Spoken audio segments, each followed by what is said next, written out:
music, baby. Welcome into Foxboro Rush. What a rush, where we talk all things Patriots. Travis Thomas here with George Balekji. How you doing, Poppy? I'm doing good, bro. I saw the sun peek out for about 30 minutes, an hour earlier. So, I did walking out of the gym.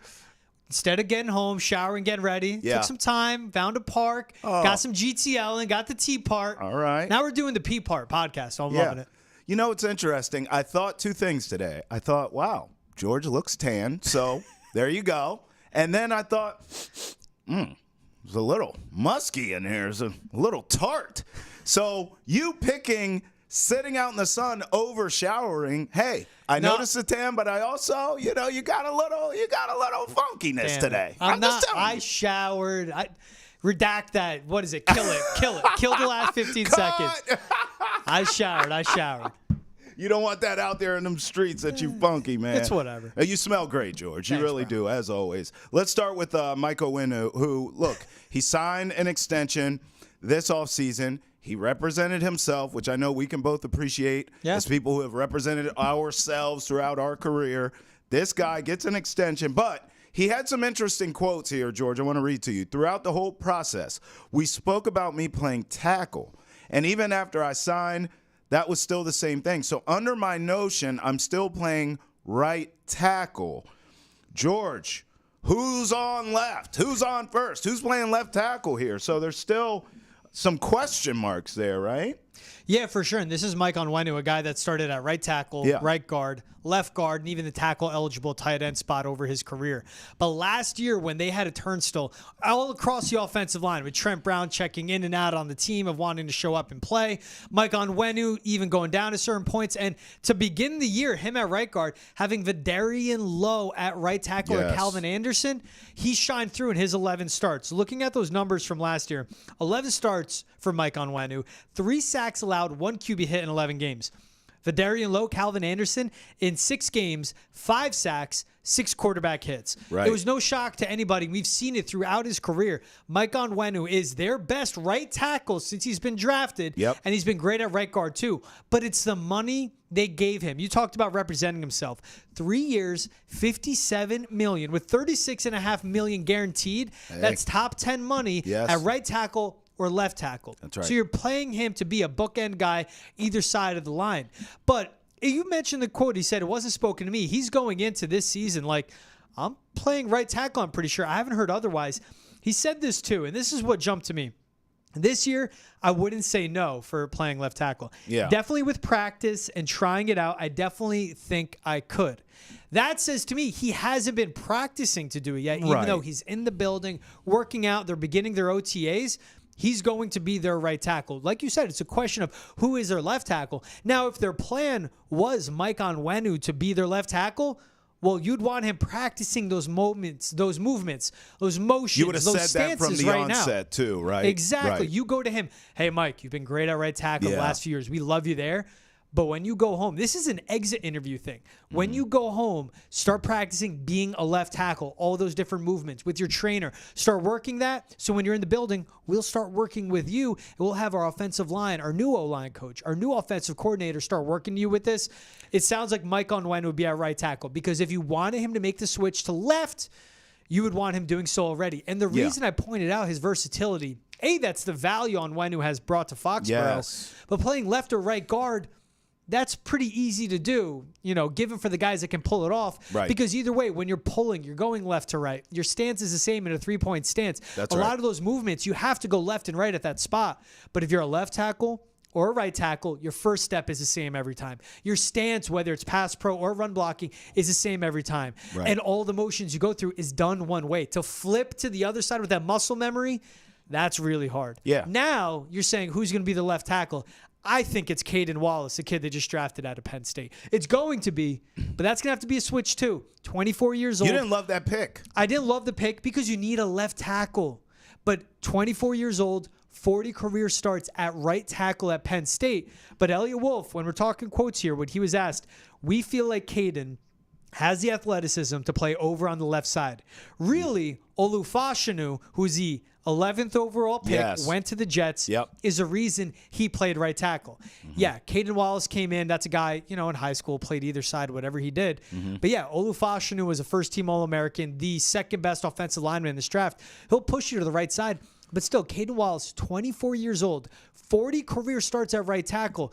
You say he's athletic enough to play left tackle. Yeah. But does he have it down? Because you need someone week one to be a solid left tackle. And it's not Chuck Okorafor either, who's the vet they signed in the offseason. Well, this is where I lean on you because I call you jokingly and lovingly Mel Kiper Jr., because you evaluate all these drafts. And I say that because I wonder how long this has been going on. Back in the day, you would draft these guys specifically. You're a right tackle. You're a left tackle. Yeah. You're a right guard. You're a left guard. You're a center, right? They played that in college. If they did play a different position, it was in an emergency situation only. You were drafted, brought in, groomed, developed to play that position. My question to you is, which draft did it switch over? How many years has this been happening? Because what I notice in recent drafts, in my memory, it's all about versatility now. These teams bring you in now. Many of these kids, not just college, George, I mean growing up, period, through all these football camps and circuits that you got going on in academies, they play all these positions to begin with. And so when you get to college, they move you around all around the line anyways, or shuffling and moving these guys around in college. And then naturally that comes into the league via the draft. You can only draft as an NFL team what college football gives you. And we saw this as well with spread quarterbacks. Remember, for the longest time, it was always these traditional pocket guys. Well, that's what college football was giving you for a long time. Then the spread came and Chip Kelly and all the rest, and you started getting all these hybrid quarterbacks. And now look, I mean, damn near really your traditional pocket passer, your Jacoby Brissett, guys that can't move and just stand in the pocket and throw, are pretty much extinct, right? Or endangered species at least. So I just look at this as, don't all these guys move around and shift? But you're talking guys that could play guard or tackle. And I'm saying that, like Troy Faltanu, that's a guy that comes in with versatility. Like, that's where he fits, where he landed. Going to the Steelers is great. I mean, he could even play center, but then they got Zach Frazier, the center out of West Virginia. Right. But I bring up names like that because that's a guy that you could say he could play guard or tackle for us, but not left or right tackle. You talk about versatility. Penei Sewell just got the bag to be the right tackle for the Detroit Lions. When he was first drafted, they had him on the left side, and he struggled. And this was a guy that was a blue chip prospect, #1 overall pick. You need a good tackle. You take Sewell. Yeah. He became this type of guy when they moved him to the right side. His natural position, the position he played at Oregon in college. Right. So that's a difference. There's Jackson Powers Johnson, again, a guy out of Oregon. That's someone that could play center, guard, and tackle. That's why his versatility is coveted. But when it comes to right or left tackle, that's so much harder to ask. Think about how elite these edge rushers are, these defensive linemen. Just, they are some of the best athletes on the field, and they're coming at you, and they know where they're going. You have to guess where they're going. You have to mirror them. You're used to doing it one way. You have to learn to do everything the opposite way. If you're a quarterback, you're used to doing everything with your right hand, rolling out to your right, whatever it may be. Now you're learning how to do it with your left. That's what they're asking these offensive tackles to do, and that's where I hold my breath with this whole situation. You could have versatility when it comes to position, but when it comes to either side for a tackle, that's a whole different monster. Look at the defensive linemen taken. There are guys that you get a D lineman, good pass rusher, good in the run game, but where can you line them up all over? That's what's coveted in the NFL. Yeah. But for offensive tackle, it's so difficult. That's the thing. Well, listen, I learned something about myself in this segment, to be honest, George. Maybe I'm naive, because I got to tell you something. I give props to the kid for negotiating his own deal. He got the bag. But for that kind of cabbage, right, if I'm the Patriots, I'm like, listen, you play wherever the hell we need you. He's already proven he can do it. So, but never at left tackle. He's played right and guards. I'm saying wherever we have a hole, right, on that line, because that line was atrocious last season. Wherever we have a hole, you've already proven you can do it. It's one of the reasons we made the investment in you. So just play it. But he is their best right tackle on their roster. And this is where I fall off with what Elliott Wolf did. And that's why I didn't like that Caden Wallace pick at all, because you needed a left tackle. And this can even go back to the Jalen Polk pick. You traded back from 34 to 37. You took Jalen Polk. But when it came to taking Caden Wallace when you did, Right. 5 picks before that, Kingsley Suamataia was drafted by the Kansas City Chiefs. They and he was a left tackle. Yes. Yeah, okay. Yes, because, Okay. look, and then you got Javon Baker later. You need to walk away with 2 pass catchers. Right. But when you drafted Polk, maybe you could keep trading back, accruing more picks, and get back into the second, get Polk. Yeah. But more importantly, Kingsley Suamataia, who is a left tackle, was staring you in the face. That's where you need a left tackle, draft a left tackle. Right. You need a left tackle, don't draft a right tackle. Just go with what you need. It's the same thing of you need a running back, draft a running back. Don't draft that athletic quarterback and see if he's going to work at running back. Like that's where it really missed me on this whole draft approach. And you know me, you know where I'm from. Caden Wallace is from New Jersey. Yes. You'd think I would be singing to the heavens they bring in a guy from New Jersey. Right. Jabril Peppers, I knew they got a dog when they signed him in free agency You because called it. he comes from New Jersey. You called it. Playing at Don Bosco, Patterson Catholic, Paramus Catholic, excuse me. But I'm going with that and mentioning the Jersey reference. I will cape for anybody from New Jersey to no ends. But it's tough for me to do it for Caden Wallace. As a right tackle, sure, I like that. It's a depth piece. Yeah. But as a left tackle, I don't see it. And let's say they want to go Chuck Okorafor. 26 years old, 6 years in the NFL, over 3,900 career snaps at right tackle, two. I'm saying just 2 at left tackle he's taken. You're taking an old dog trying to teach him new tricks, but here's the thing. You have a gaping hole at left tackle. Yep. If they still had Trent Brown, who's like, he's good when he's playing, but his commitment is questionable, and that's putting it lightly. And you add these 2 guys where you could ease them in, I'm fine, and you could develop them to a left tackle, but you need someone there week 1. And what's important is you need to protect Jacoby Brissett, to me, who will be the starter week 1. Can't move. But let's say you put in Drake Maye. Let's say you love what you see, and he's ready to play. You're going to get him killed there with Chuck Okorafor or Caden Wallace at left tackle. Right. All my peeps out there watching and listening, first of all, thank you. Secondly, you can feel the passion when George talks about the draft. Well, here's another thing that gets George passionate. I'm just going to say a name here. I want you all to feel this. Ben McAdoo. It's anger. Patriots assistant is, quote, to have a significant role in developing Drake Maye. Roll my eyes so hard hearing that. George, listen, I'm all about second, third, 25th chances, if that's what it takes. But from where I sit, Ben McAdoo, the only thing he's ever developed in his entire life I know what this is going to be. is a strong mustache. I mean, George, you got to give me the Ben McAdoo stash, baby. I mean, my man has a strong Magnum PI joint, the prime Chuck Norris stash. Doc Holliday comes to mind. I'm your Huckleberry. I mean, he's got a wild, wild west mustache. Outside of that, George, I mean, tell me, what has Ben McAdoo developed ever? Nothing. I mean, the reason he got the Giants offensive coordinator job was because he was the Packers quarterbacks coach. Yes. He was a Packers quarterbacks coach from 2012 to 2013.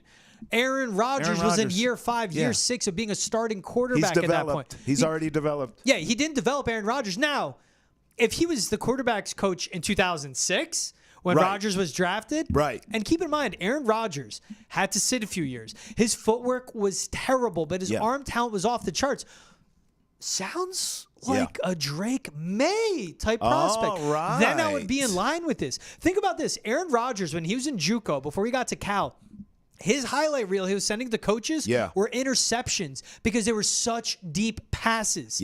That's how raw he was, how bad he was, but what he became and developed into.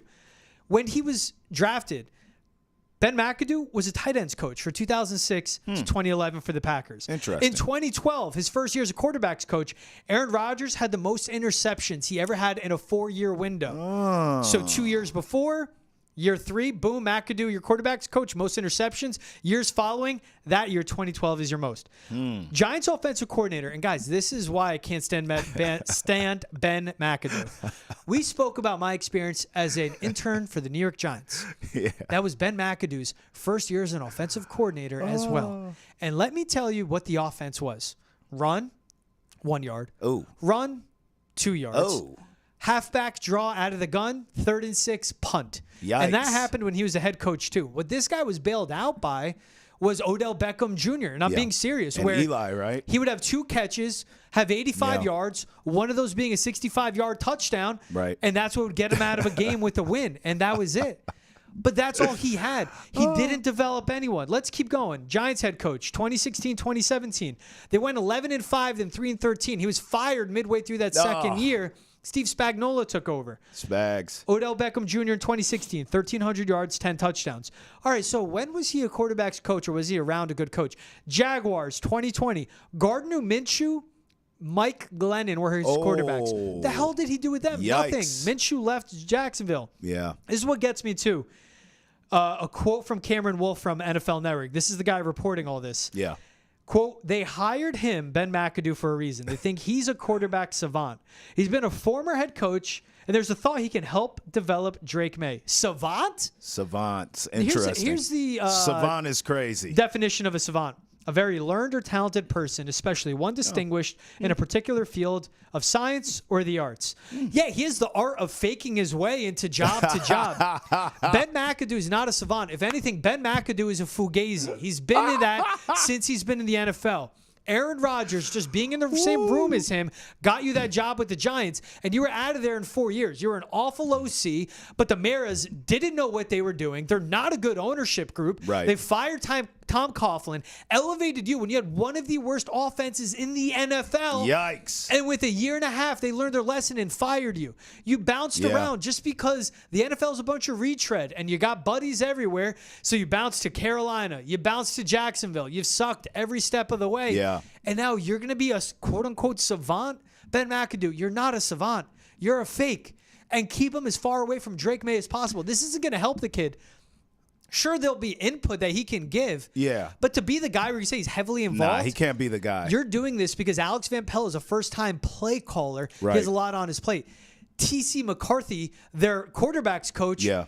Yeah, he played quarterback in college and had a couple years as a quarterback's coach experience, but he was coaching the tight ends in Cleveland. Right. You need to have someone that knows a position. You need to get this right with Drake Maye, and that is what scares me, is that Ben McAdoo is going to be the guy to develop him. I don't like that at all. I'll tell you this, though. I mean, a lot of Drake Maye, yes, he's raw, but we know he's super athletic. If the play calls are there for him, and he can shine in that. They get him on the move. They're creative.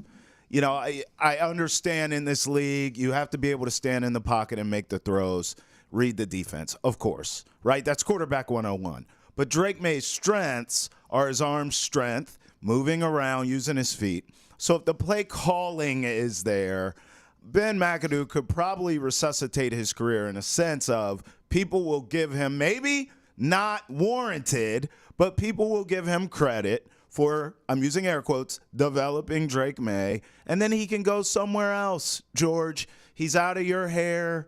Some other franchise will believe in him and give him a chance and then see that he's a moron. But, listen, I mean, I want Drake Maye to work. So I find myself rooting for Ben McAdoo here because I want this kid to be successful. Maybe the answer is just stay out of the way, George, right? Don't do too much. Look, I know you laid out all the blunders of the guy's career, but the fact is, retread or not, I mean, the guy's been in the league a long time. Yeah, hopefully he's humble and learns from his mistakes, but I don't know if he will. That's what I mean. There's a lot of experience there to draw from that can help a youngster in Drake Maye. So maybe some of this is just stay out of the way. Don't talk to this kid too damn much, analysis by paralysis type deal, and just give, when you need to, pick your spots, please, Ben McAdoo, and give the kid some gems, give the kid some game, give him some of your experience. I like that. And that could be good. And then go somewhere else and flourish or sink or swim, whatever you're going to do. Eli Manning, 2014 to 2017. 14.3 interceptions averaged per season. Eli Manning from 2014 to 2017. Yeah. Let me pull up really quick. Well, remember, he ended that streak, too. 14, 16, 13. Interception numbers. His last 2 years, 26 touchdowns, 19 touchdowns. Oh, don't even get me started. He ended the streak, right? 2017. Eli Manning is going for an Ironman streak of consecutive starts. I remember this. And Ben McAdoo benched him for Geno freaking Smith. That's wrong, man. And said it was performance-based. It was so mishandled. Yeah, that's This wrong. guy can't be a head coach, and that's fine. Right. And New York saw right through it. Those were such dark days for Giants fans. Yeah. A bunch of my buddies are. Some are really knowledgeable. Obviously, I lived in the area at the time. This is when I was in college graduating. This dude ran that offense into the ground. Now, like you said, if he observes from afar and goes up to Alex Van Pelt and said, hey, I would look at Drake with this. But, like, a consultant you role. haven't developed anything. And, again, to use the word savant. Yeah, that's what crazy. are you doing? That's wild. And now keep in mind, and I'm not going to rip on Cameron Wolf for reporting this, because good for him getting the scoop. Good for him getting into the building, Cameron Wolf of NFL Network. But I was reading a piece he put out a few days ago, and this was... It was days before the draft, and it was a sunny day in New England, as if the skies opened up. And, he's buttering it up, like laying the picture, painting the picture. And this is what good writers do. And Cameron Wolf is a good reporter for the NFL. But putting in Ben McAdoo, the savant, this is what happened to him. He's sitting down, talking with Drake Maye, sitting down, talking with Elliott Wolf, building these relationships, doing them a solid by putting this piece out there. But savant, that's from the words of Drake Maye and Elliott Wolf's mouth. And they're trying to sell Ben McAdoo to us.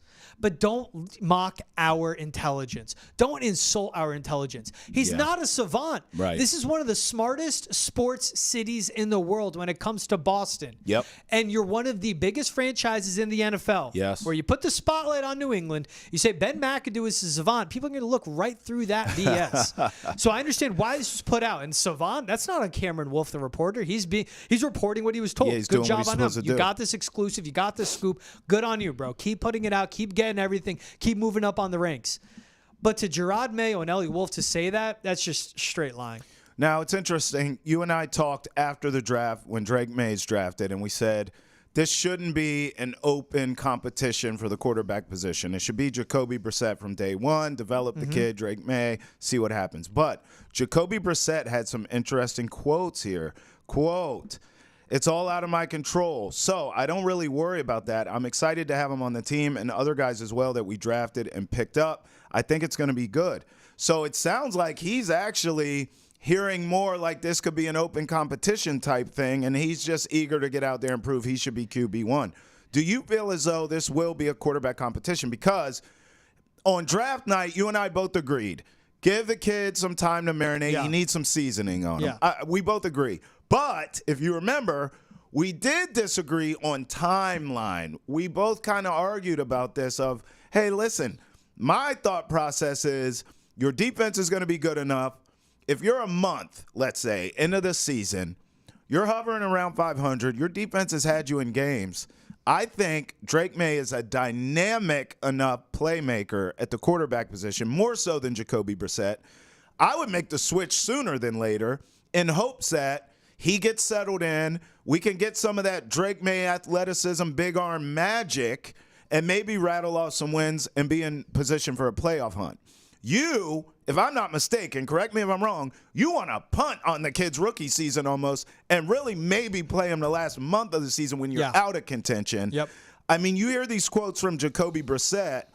Are you thinking this is more of an open competition than maybe you or I think? Is this, if Drake Maye looks great in training camp, he could be the starter week one, George? If Drake Maye looks great in training camp and you think he's NFL And ready, preseason. you start him week one.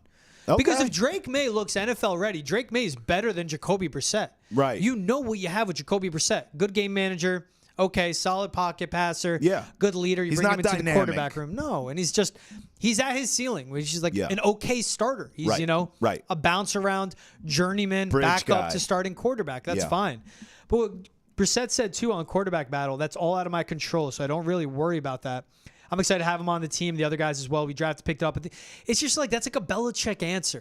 Because it's like, hey, so what's it going to look like? Competition between you and Drake Maye. He goes, I'm really excited about the tackles we drafted. And you see that corner we got? He's a special teams guy. Yeah. This is Jacoby Brissett being back in one Patriots place, back in Foxboro, getting the PTSD of the personality that Bill Belichick beat out of everyone. Don't say anything. Listen, the media's going to ask you about quarterbacks and competition. Is this your bill right here? They don't know. It's really bad. It's a work in progress. You need a little more grumble. You need a little grumpiness. Give me another run. This was Bill at press conference. There it is. Coughing in. There it is. People are like, don't Just they don't know anything. The media, they're idiots. The scribes, as I call them, acting like he came up with the nickname scribes. He's like, if they ask you about the competition, just talk about everyone. Don't say the name Drake Maye. Don't talk about being a mentor or a backup. No, there's no competition. Just say you're excited. That's what like this answer was. Yeah. But for Jacoby Brissett, look, dude, you're good. You were brought in to revive and fix that toxic quarterback's room. If Drake Maye is ready to play, he's playing. But it's your job week 1. And it's going to be your job week 8, in my opinion, and week 12. Like, I think this kid has a lot of work to go. Okay. And again, Trav, we're talking about, think about what Drake Maye needs to do to get ready. Work on his mechanics, his footwork, all that. Clean it up, right? Yep. Great. Ben McAdoo is going to be helping him, and a tight ends coach and a first-time play caller. Right. Those are people working on that with him. So it'll take longer even because of those things. Look, Jacoby Brissett, you're a mentor. Yeah. We know who you are. You have the job. You're there to do something, and your job is to get Drake Maye ready to be a professional football player. Sure. But he's going to sit, in my opinion. If he comes in last 4 or 5 games of the season, lights it up, you got it flash in a pan, you go, what? Why are we sitting? That's fine. Take that momentum into the offseason. You got in the real game reps and get ready. Because to me, it's I said it time and time again, this is going to be a 3-year rebuild with this team. I'm talking about getting not just into the playoffs, being a legit playoff team. It's because of the hole at left tackle. Sure. It's because of the lack of dynamic receivers. It's because of the question coaching staff why a lot of these guys are wet behind the ears. First-time head coach, first-time offensive coordinator, play caller, first-time defensive coordinator, so on and so forth. And it's a quarterback that's just 26 starts into his college career is now in the NFL and just 21 years old. So for Jacoby Brissett, dude, you're going to be a starter week 1. Nice. Maybe you can make yourself some money by proving yourself and either get an extension with the Pats or some other team signs you. But you're a mentor, you're a starter, and your job is to get Drake Maye ready. There's no competition, Trav. If Drake Maye is ready, he's playing. Yeah. If he's not, Jacoby Brissett's playing. If it looks ugly, and look, if it's week 12, week 13, and it's ugly, if it's earlier and it's ugly, and you turn to me and go, why isn't Drake Maye in? It's because Drake Maye isn't ready. It's not because Jacoby Brissett's getting the job done. That's a fair point. And I think you bring up another good point of all these rookie coaches, the stash, and Ben McAdoo. Look, I mean, if anything, I would say Drake Maye and Joe Milton can learn from watching Jacoby Brissett. That's fine. Because he's a solid, fundamentally sound quarterback, and he is very good at what those guys need to work on, which is pocket passing, pocket awareness, staying patient in there, stepping into your throws, looking down the barrel and making that throw. These guys in Milton and Drake are movers and shakers. You don't want to take that from them, obviously, but that should enhance their pocket game. So I think Jacoby Brissett is a good one to sit behind and learn from. But I'm with you. I think you and I are just different on the timelines. I just really, again, I think if the kid is close enough to being ready, I'm all about the record. If you come out and you're 0-5, then I now agree with you. And I just sit them. You stink anyways. Yeah. What difference does it make? You're not going to salvage your season, and you take the chance of ruining this kid if you throw him out there. That's it. If I'm just of the mindset that they're going to be in games, George. I don't think this is going to be as bad as people think because of that defense. And if you're in games and you got a shot and you're hovering around 500 after a month and a half, let the kid go. That's how I look at it. More Patriots news here. They signed Joey Sly, a kicker. He was cut from the Jags. Comes here now. So Chad Ryland has a little competition now. We were talking quarterback competition. You need a kicker competition. Chad Ryland, you let me down. As a fellow Marylander, brother, I mean, I was bragging on you. I watched you at college. I covered you at college. I was like, this kid can boot it. And then he gets here, George. I don't know what the hell happened. It feels like Space Jam when all the stars lost their powers. I mean, I'm watching this kid in college kick to Delaware, from Maryland to Delaware, straight through the uprights. He gets here, he can't make a kick. I don't know what the hell's going on. I'm willing to stick with him because he's young, and maybe it's just, look, I'm not a kicker expert. You know what I mean? Yeah. You don't tackle, you don't throw passes. I don't even want to talk about kickers. But at the end of the day, he is young. He does have a leg on him, so I'm willing to give him more time. But listen, Joey Sly covered him with the Commanders. He was there for a little while. Not the most consistent guy you've ever seen, but he's very similar to Chad Ryland, and he has a big leg, George. So we'll see. I think this is more just competition to push the kid. I don't believe Sly's gonna end up being the starter. I really don't. I mean, he could be more consistent. 92% 2021, 83, 79%. That's terrible. He missed a lot of kicks with the Commanders. Chad Ryland was 64% on field goal attempts and 5 for 10 from 40 plus. I mean, you want him to make those big kicks. That's why you brought him in. Right. Sly, 8 for 10 2 years ago, 7 for 9 from 40 plus a season ago. So that's the numbers you see. I just think you need this competition. You need to light a fire under Chad Ryland. That's for sure. Yeah. And if Joey Sly can bring it or just be a professional and show him, hey, kid, this is how you play. That's right. Then you roll with it in that aspect. But that's my worry. Even look from 30 plus, 5 for 7, 40 plus, 5 for 10, 50 plus, 2 for 4. Yeah. And extra points, at least he was 24 for 25 on extra points, made and attempted. But Chad Ryland was up and down. His confidence might be shot with the way Bill Belichick used him, of showing no faith in the kid. Yeah.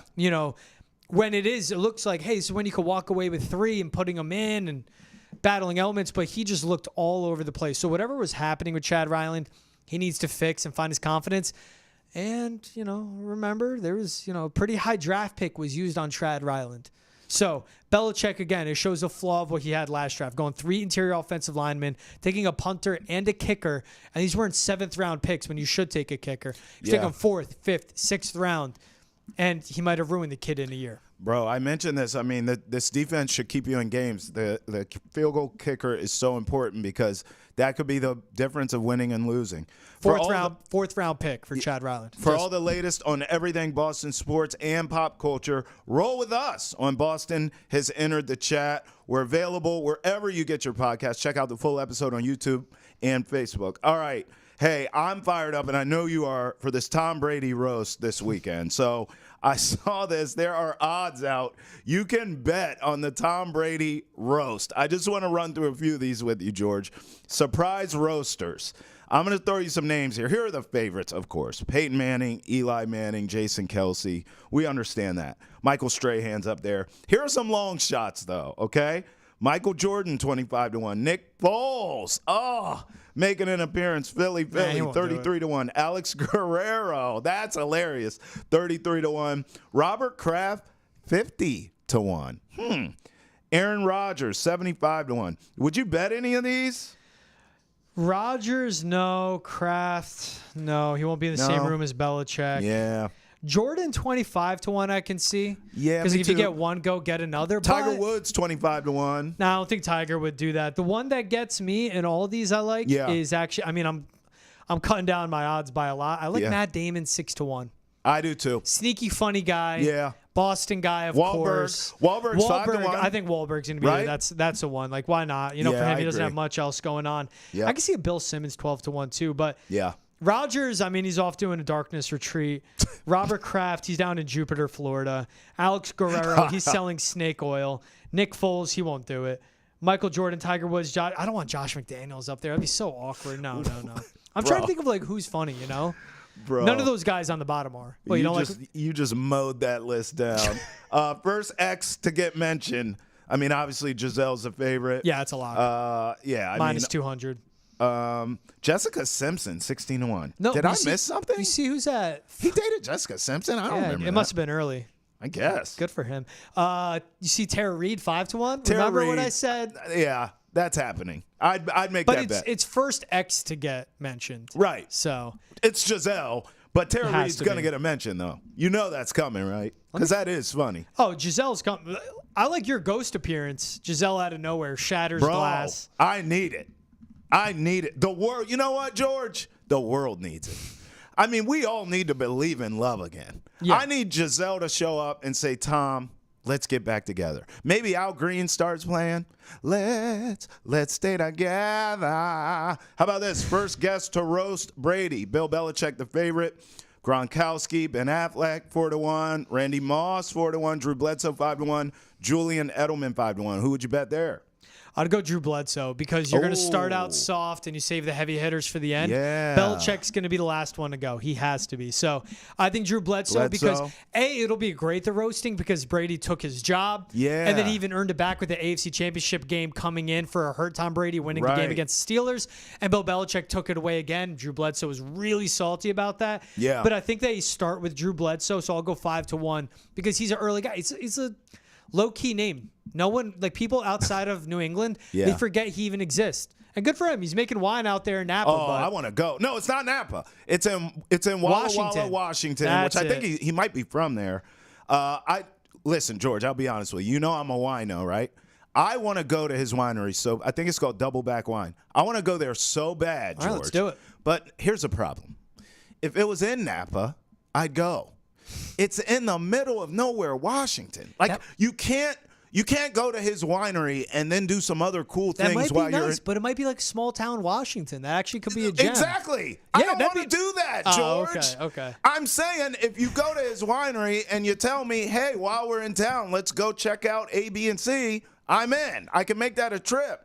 But if I'm going to middle of nowhere, Washington, just to go to his winery, George, I can't pull that, man. But I'm saying sometimes those are the best trips. You know what I mean? No, like a winery, I don't. You go to a downtown where there's no traffic lights, one block of restaurants. Oh, it sounds like a disaster. You're like a mom and pop joint for dinner. Jesus. Go to a local dive. You got different tastes. You're big lights, man. Well, you know why? You're city. No, you know what?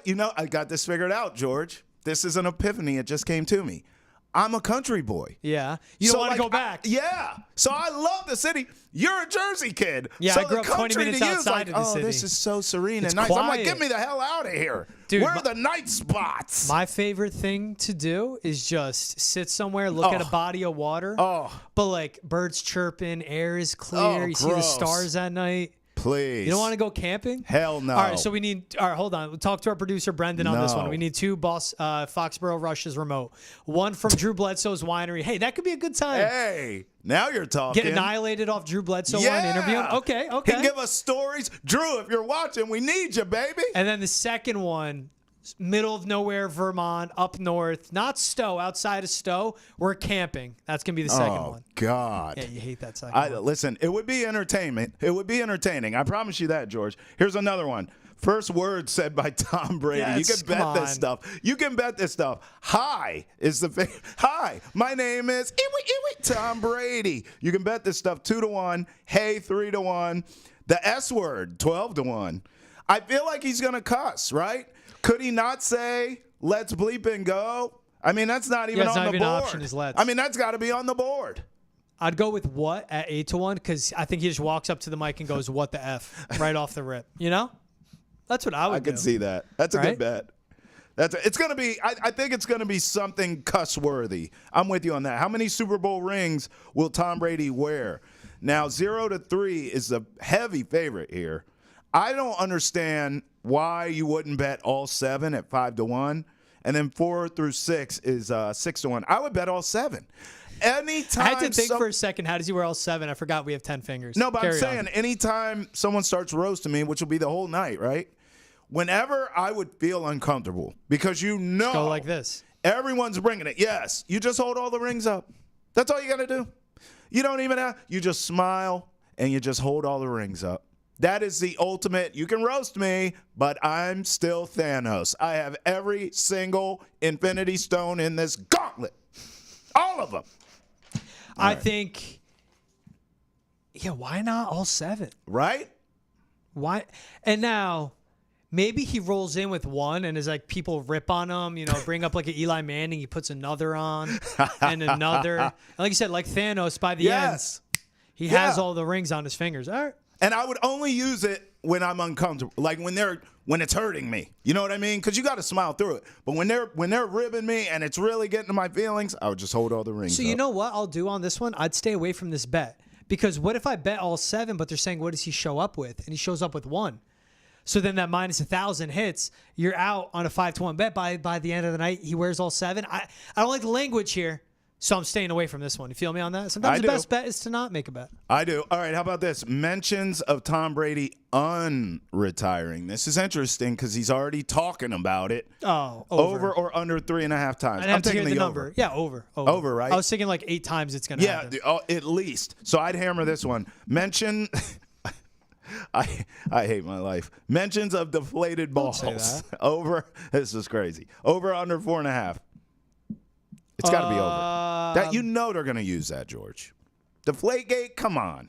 Jules, Gronk, they won't say anything about it. They won't say anything. Belichick won't. Like Jeff Everyone Ross else will. Everyone else will. I'll go under. Under? Because I'm thinking of like who would want to bring it up. Everyone except the players and the coach. Yeah, and we don't know who the whole. I say under. All right.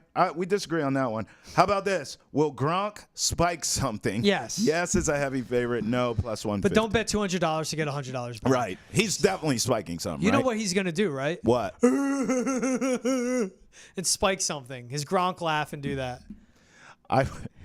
I wish I could just get that in slow motion to open every Foxboro. I wish that was like a sound effect that we could just, you know how like Funk Flex drops a bomb? Yeah. I wish we could drop your Gronk. We'll have that airdrop, that sound check ready to drop, and we'll have a Dick Clapper sound check too. For you. My favorite Bruin ever. Unbelievable. Last one for you. Will Rob Gronkowski chug during the broadcast? Dude, it's all going to be in one sequence. It's Walks all one on sequence. Stage, Chug a beer. Chug. Spike. That's going to be Gronk. That's literally going to be it. Could you take that from the top? Give me the Gronk. So this is Gronk. Here, go ahead.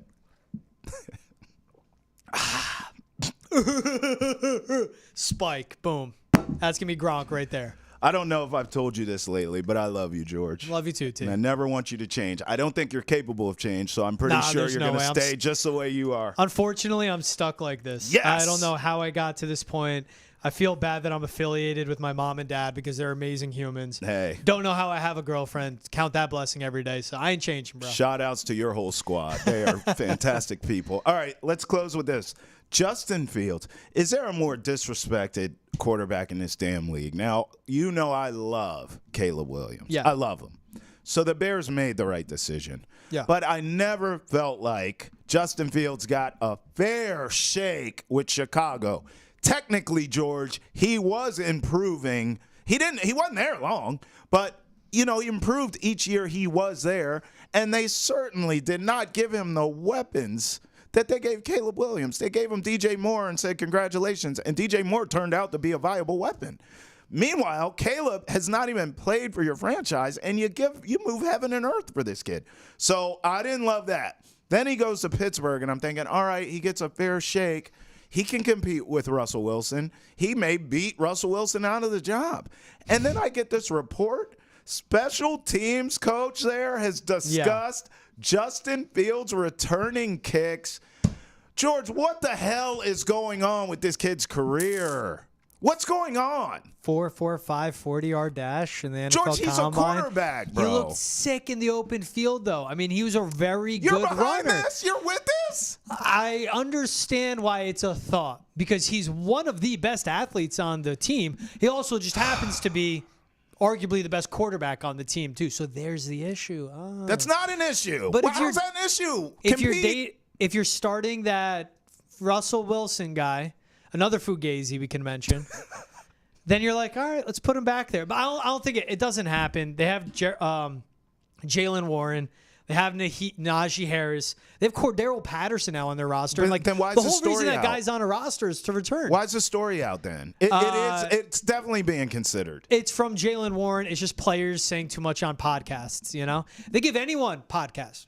Yeah, they but put he's any saying idiot, the coaches They put are, any idiot on a podcast. But George, he's saying the coaches are saying it's a possible thing. I do believe you're saying the report's not real. I bet I just think it's Jalen Warren just talking out of the side of his neck on a podcast. I hope so. And I don't think it's actually serious at all. But it'll get headlines. It's Justin Fields. Yeah. It's Pittsburgh. You know what I'm saying? New kick return rules. Oh, I got it. It's a plant by the NFL to continue the conversation of the new kick return rules and increase scoring. Okay. So Jalen Warren is part of big NFL. That's what it is. I can get behind that because I'm going to tell you right now. It's not going to happen. If I see Justin Fields out there returning kicks, I'm going to lose my hair. I'm going to lose. I'm going to rip it right out. Serious conversation that's disrespectful to Justin It Fields. is. Yeah. And here's the thing. At this point, I want Justin Fields to work, man. Like, I want him to salvage his career. Yeah, I think he's good. I think he can work. I do, too. I think he can beat out Russell Wilson. Look, there's not the financial commitment to Russell Wilson. Denver picked up the tab. So, I'm sure there were promises made because he was there first, remember? And Tomlin's that kind of guy. So my gut tells me Russell Wilson's likely the starter, period. But, you and I both know that could be over in a second because Russ looks washed to me. And then you make the switch to Fields. I hope he sort of resurrects his career. I believe in him, except when the Steelers play the Patriots. Then I want all the bad things to happen to him and Russell Wilson. For all the best content of the day, make sure you follow us on Facebook, X, Instagram, YouTube, and TikTok. For Travis Thomas, George Balekji, a.k.a. Baby Gronk, Foxboro Rush. We'll see you next time. Peace. Spike something, George. Later.